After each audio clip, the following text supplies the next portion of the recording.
Chapter 29. Holding On. The first day that Brand went back to work, Aveny snuck into Miriam's room and stole the drugs he'd left for her to administer. She quickly opened each pill and dumped it into the toilet. Then she refilled each one with flour and slid the capsules gingerly back together. She hated herself for doing it, but she couldn't handle the way they made her feel. Restless but slow, anxious but muted.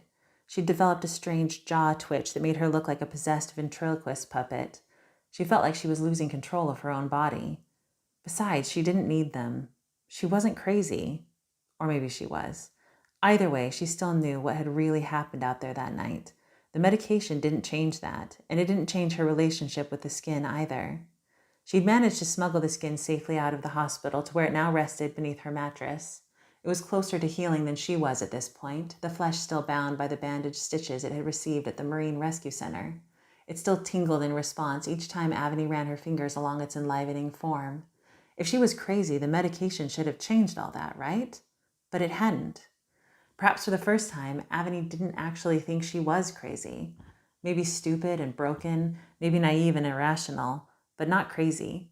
Maybe that's how all crazy people felt, but it was the one solid thing she had to hold on to.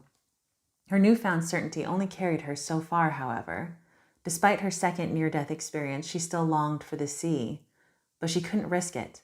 Never again. She couldn't even risk withdrawing the skin from its hiding place. What if Brand saw?